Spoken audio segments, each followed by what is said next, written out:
Assalamualaikum warahmatullahi wabarakatuh. Apa kabar abang dan kakak di rumah? Miss Azizah doakan dalam keadaan sehat walafiat, tetap semangat dan dalam lindungan Allah Subhanahu wa taala. Abang dan kakak, kita lanjutkan pelajaran tematik kita. Tema 4, kewajiban dan hakku. Subtema 2, kewajiban dan hakku di sekolah. Hari ini kita akan membahas pembelajaran 3 dan 4. Sebelum kita memulai belajar, ada baiknya kita berdoa bersama dulu yuk. Bismillahirrahmanirrahim. Rabbi zidni ilma warzuqni fahma wa amalan mutaqabbala. Amin ya rabbal alamin. Semoga kita dimudahkan Allah dalam memahami pembelajaran hari ini. Abang dan kakak, Miss akan membacakan tujuan pembelajaran kita pada pagi hari ini. Yang pertama, agar abang dan kakak dapat mencermati ungkapan atau kalimat saran, masukan, penyelesaian masalah dalam teks tulis. Yang kedua, menyatakan suatu bilangan sebagai jumlah, selisih, hasil kali atau hasil bagi dua bilangan cacah. Dan yang ketiga, mengidentifikasi kewajiban dan hak sebagai anggota keluarga dan warga sekolah. Oke, kita akan memasuki pembelajaran kita. Kali ini kita akan belajar tentang kalimat yang menunjukkan masalah dan penyelesaiannya. Di sini ada teks ya yang berjudul Sekolah yang Sehat. Nah, kita akan mencari yang mana yang menjadi masalah dan kalimat mana yang kalimat menunjukkan penyelesaian. Kita baca ya. Sekolah yang sehat adalah sekolah yang rapi, bersih, serta nyaman. Setiap anak wajib menjaga kebersihan dan kesehatan sekolah. Apabila sekolah bersih dan sehat, anak-anak pun dapat bermain dengan ceria. Mereka akan selalu bersemangat belajar. Akan tetapi, tidak semua sekolah memiliki kantin yang selalu bersih. Tempat mencuci tangan sebaiknya tersedia di beberapa tempat. Tempat sampah sebaiknya ada di setiap sudut. Sekolah sebaiknya memiliki halaman tempat bermain. Toilet sekolah sebaiknya bersih dan wangi.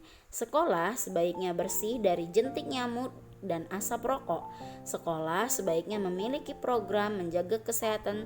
Sekolah merupakan sekolah yang sehat. Nah, maksudnya sekolah sebaiknya memiliki program menjaga kesehatan sekolah ya nak, supaya sehat. Setiap warga sekolah sebaiknya memiliki kebiasaan hidup sehat. Mereka harus sering mencuci tangan dengan air mengalir. Mereka harus rajin berolahraga. Mereka harus ikut menjaga kebersihan di setiap sudut sekolah.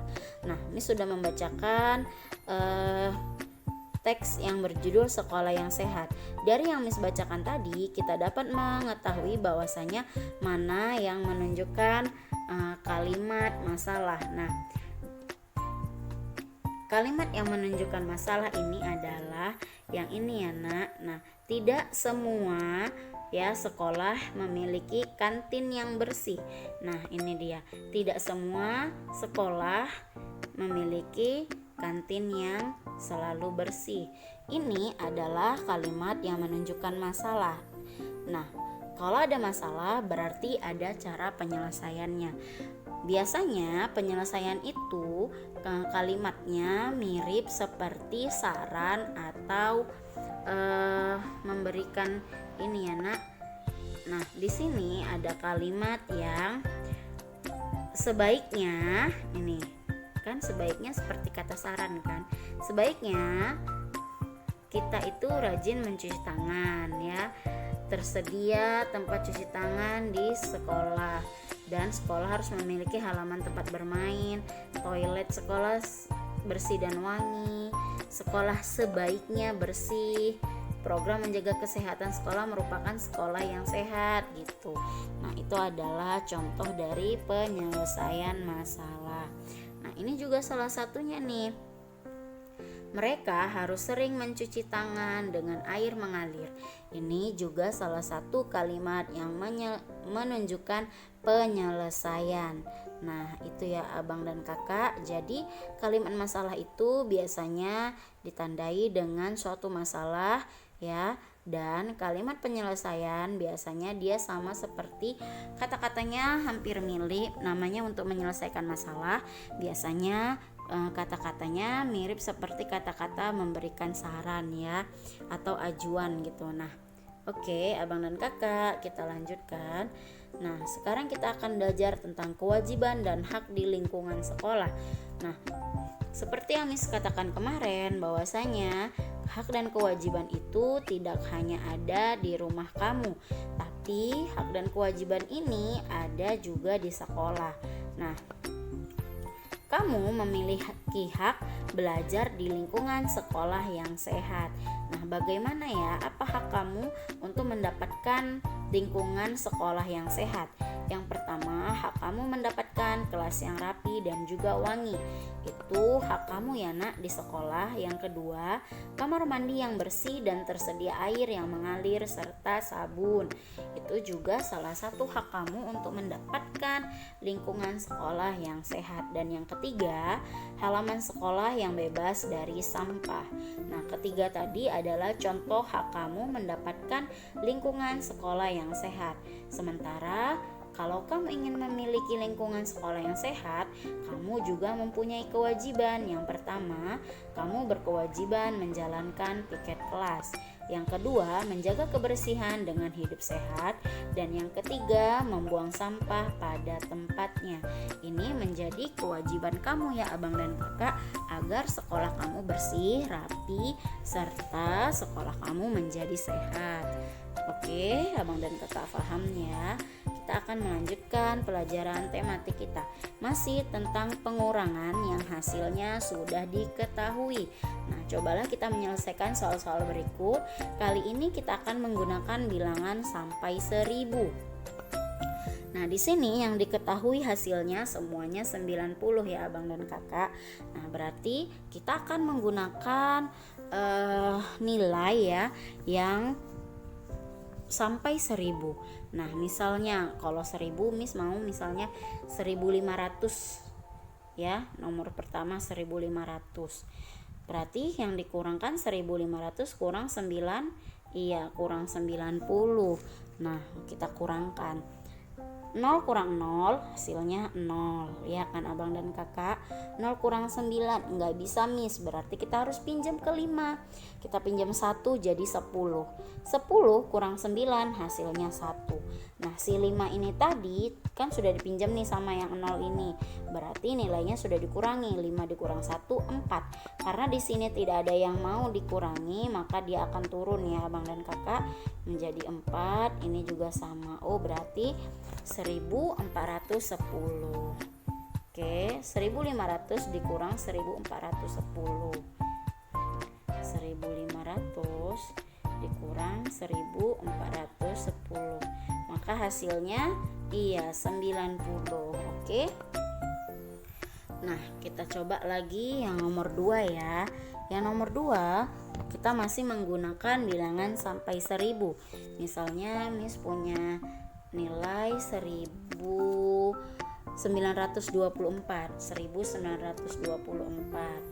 ya abang dan kakak, kita kurangkan 90 nih.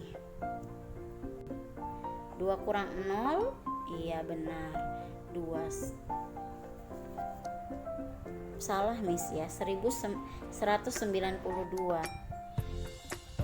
Oh maaf, tunggu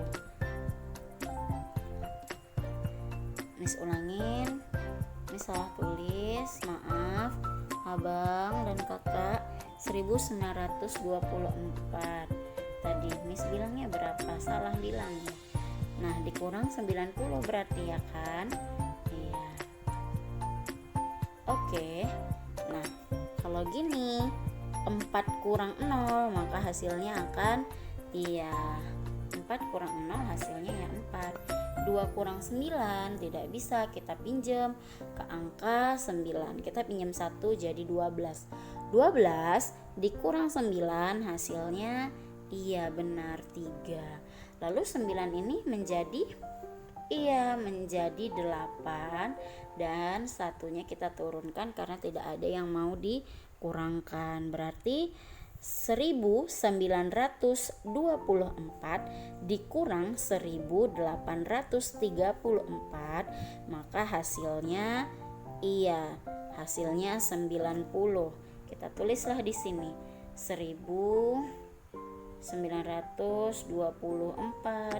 dikurang 1834. Oke, Abang dan Kakak. Nah, di sini tinggal sisa soal nomor 3, 4, dan 5. Abang dan Kakak boleh berlatih ya, agar Abang dan Kakak memahami. Ini boleh Abang dan Kakak latihan ya untuk mengisi waktu luang Abang dan Kakak belajar di rumah. Tapi ini bukan tugas ya Abang dan Kakak. Hanya saja Abang dan Kakak kalau ingin menjadi pintar seperti materi kita kemarin, maka Abang dan Kakak jangan bosan untuk rajin berlatih. Oke.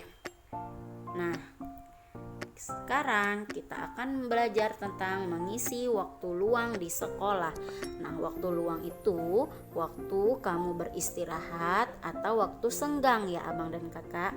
Nah, di rumah kamu juga mempunyai waktu luang, apalagi sekarang di masa pandemi ini kamu punya banyak sekali waktu luang karena kamu tidak sekolah di rumah. Nah, Miss yakin kalau kamu belajar daring hanya membutuhkan waktu sekitar 2 atau 3 jam, maka seharian kamu mempunyai banyak waktu luang. Isilah waktu luang kamu dengan hal-hal yang bermanfaat ya Abang dan Kakak. Nah, hari ini kita akan belajar tentang mengisi waktu luang di sekolah. Kalau di sekolah waktu luang kita ada istirahat snack, istirahat makan siang, dan juga setelah sholat zuhur ya itu ada waktu luang, sama sebelum sholat asar itu ada istirahat. Nah, kamu bisa mengisi waktu luang tersebut kalau misalnya kita sekolah. Nah, banyak hal yang bisa kita lakukan untuk mengisi waktu luang di sekolah. Contohnya yaitu dengan yang pertama, kamu dapat membaca buku di perpustakaan. Lalu kamu bisa bermain tapak gunung. Yang ketiga, bermain lompat tali. Yang keempat, bermain bola. Dan yang kelima, kamu bisa bermain apapun yang kamu mau ya, yang sifatnya baik dan tidak membahayakan. Oke, Abang dan Kakak. Nah, kalau begitu sekarang ada tugas. Tugasnya yang pertama, tuliskan 3 kegiatanmu di waktu luang. Pastikan kegiatan itu dapat membuatmu sehat ya. Miss, kalau yang sehat berarti membutuhkan tenaga fisik ya, bergerak gitu Abang dan Kakak. Kalau misalnya kayak cuma main game aja berarti tidak membutuhkan tenaga ya, enggak juga sehat. Nah, Miss kasih contoh banyak kegiatan yang bisa kita isi di waktu luang yang membuat kita sehat. Contohnya bersepeda. Oke Abang dan Kakak. Dan soal nomor 2, tuliskan 3 hak dan 3 kewajiban kamu di sekolah. Nah, 3 hak dan kewajiban tadi kamu cari sendiri ya. Kalau bisa tidak sama yang seperti Miss kasih contohnya tadi. Oke Abang dan Kakak, kirim tugasnya ke Miss tunggu ya. Nah, sampai di sini pembelajaran kita pada pagi hari ini. Semoga apa yang Miss sampaikan menjadi ilmu yang berkah untuk kalian dan berguna di masa mendatang. Miss akhiri dengan lafaz hamdalah. Alhamdulillahirabbil alamin. Assalamualaikum warahmatullahi wabarakatuh.